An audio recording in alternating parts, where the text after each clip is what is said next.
Welcome to Barnstable Today. I'm Nick Cortez. Just a reminder that you can watch full-length versions of the meetings we cover on demand at the town's website. Just log on to town.barnstable.ma.us.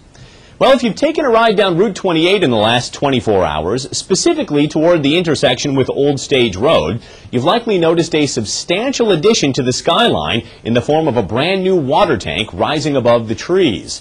The new tank, which was hoisted into place over the course of several hours on Wednesday afternoon, sits right beside the current Centerville-Osterville-Marston's Mills water tower and will eventually replace the older structure, which has been distributing water to the residents of the Calm Water District for over 60 years now.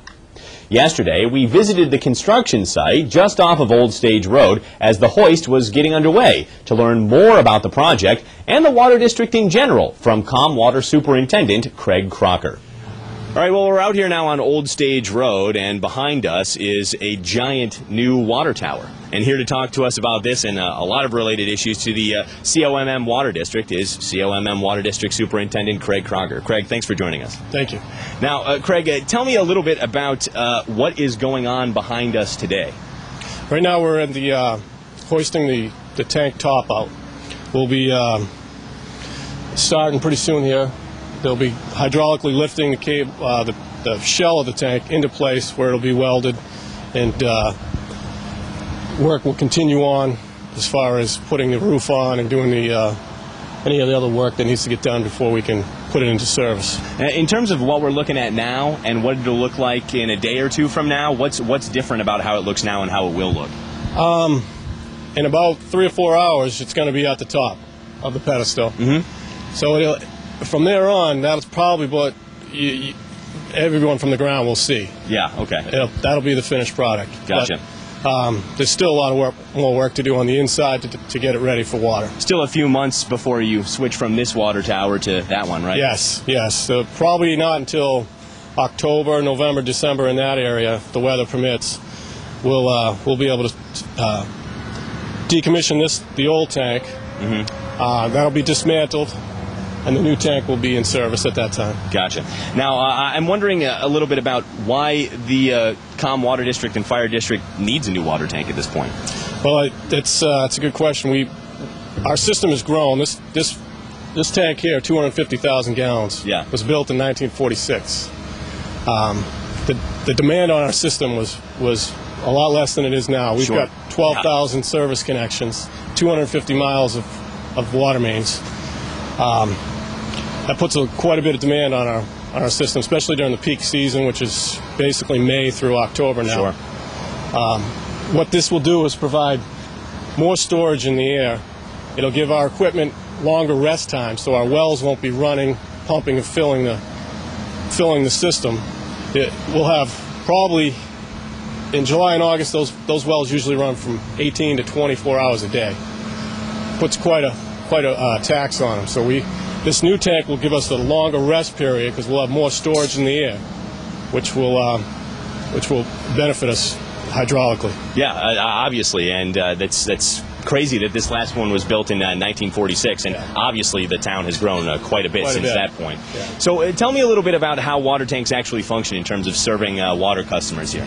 Well, our particular system is all gravity fed. Okay. We have the wells pump into the system through the network of pipes, and they fill up the tanks. Once the tank reaches a certain level, which we set up the computer back at the office, mm-hmm.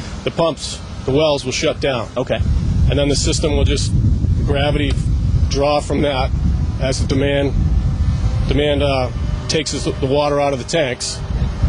And is kept at a certain level to maintain a certain amount of water pressure, is that the deal? Correct, yeah. The height of the tank puts the pressure into the pipes, the weight of the water. So it basically goes from the underground wells to the tanks and then out to your customers, essentially? Yes, pretty much, yeah. Gotcha, okay. Now, I'm wondering a little bit about how much this operation cost and how it ended up getting paid for. The lowest bid here is Landmark Construction. They're tank builder out of Texas. They got the bid for about $3 million. Mm-hmm. We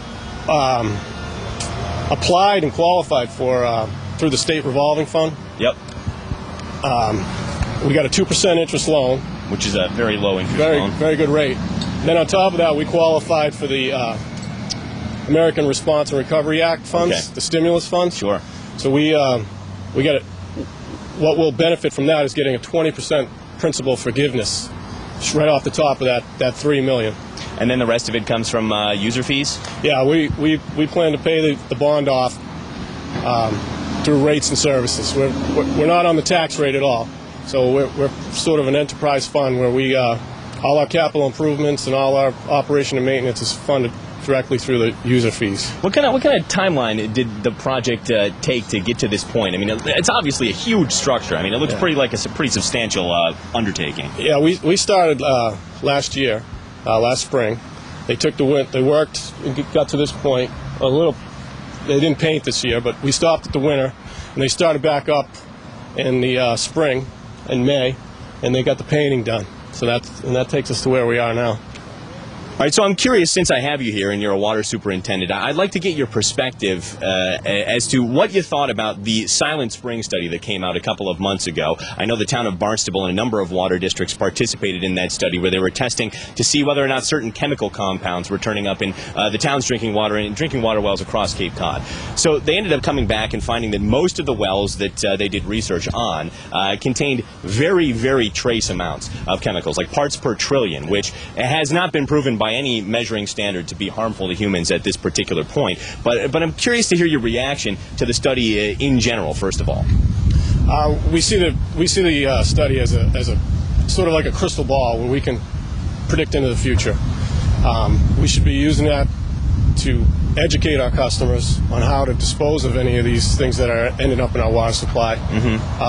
Taking the steps necessary for education, basically, to get our consumers, get our customers, change their habits of how they dispose of medications and any other contaminants that came up. Did it concern you at all? Did the results concern you, or are you feeling comfortable with what it had to say? No, I was pretty comfortable. I wasn't very surprised. The only concern I would have is using that information as a tool to educate people. Down the road, we don't have any major issues.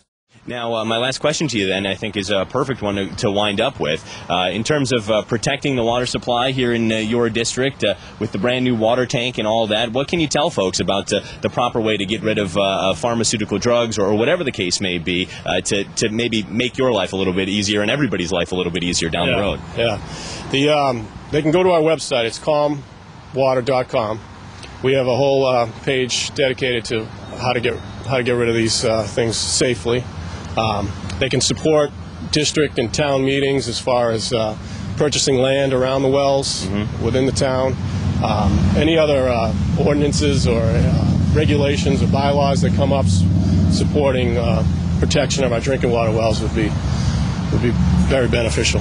All right, great. Well, Craig, thank you so much for joining us today. Craig Crocker, Superintendent of the Calm Water District, here with us today. In addition to information about how to properly dispose of items like prescription drugs, the Calm Water District's website contains lots of other good information for ratepayers regarding water conservation, water quality, and even some educational material for kids. Once again, the address is commwater.com. Well, board and committee meetings have wrapped up for the week, so that'll do it for us. I'm Nick Cortez, and we'll see you next time on Barnstable Today.